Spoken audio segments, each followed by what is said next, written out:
శృంగవరపు కోట మండల పరిధిలోని కొట్టాం గ్రామంలో వేంచేసి ఉన్న శ్రీ శ్రీ శ్రీ కోటమ్మ తల్లి దేవాలయ నూతన పాలక మండలి ప్రమాణ స్వీకార మహోత్సవం అత్యంత వైభవంగా జరిగింది. ఈ ఆధ్యాత్మిక కార్యక్రమానికి ఎస్కోట శాసన సభ్యురాలు కోల్లా లలిత కుమారి ముఖ్య అతిథిగా హాజరయ్యారు. కార్యక్రమంలో భాగంగా ఎమ్మెల్యే కోల్లా లలిత కుమారి ఆలయంలో ప్రత్యేక పూజలు నిర్వహించారు. అనంతరం దేవాదాయ శాఖ అధికారుల ఆధ్వర్యంలో నూతనంగా ఎన్నికైన ఆలయ పాలక మండలి సభ్యులు ప్రమాణ స్వీకారోత్సవం నిర్వహించారు. పాలక మండలి చైర్మన్ గా వి కోటేశ్వరరావు, సభ్యులుగా G Narithalli, D Venkataramana, T Suridevudu, B Kannatalli, V Kanakalakshmi, N Rambabu, B Satyanarayana, G Eswararao, Devudamma, T Suribabu ప్రమాణ స్వీకారం చేశారు. కూటమి ధర్మం ప్రకారం ఈ పాలక మండలిలో జనసేన పార్టీకి 1, బీజేపీకి 1 చొప్పున డైరెక్టర్ పదవులు కేటాయించారు. భక్తులంతా పెద్ద ఎత్తున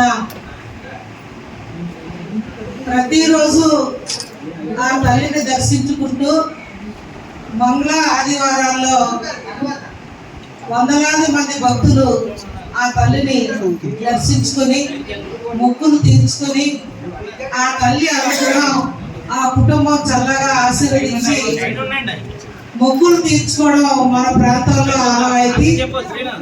విజయనగరం పైడితల్లమ్మ వారి తర్వాత మన ప్రాంత కోటమ్మ తల్లికి ఎంతో ప్రసిద్ధికర దేవాలయం ఈ తల్లిది.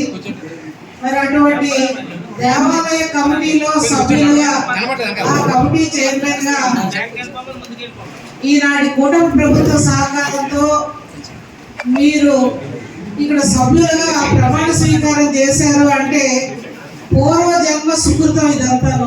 ఇవాళ మనం చేసుకుంటున్నాం, మన పాత పనులు కుటుంబాల నాడు చేసుకున్న పుణ్యం ఇవాళ వారిది. ఆ తల్లి ఆశీర్వాదంతో ఎంతమంది మేమంతా ఉన్నా మిమ్మల్నిగా భక్తులు ఆ తల్లి ఆశీర్వదించింది. మొదట ఈ కమిటీలో ఉండడం అంటే ఇది చిన్న విషయం కాదు.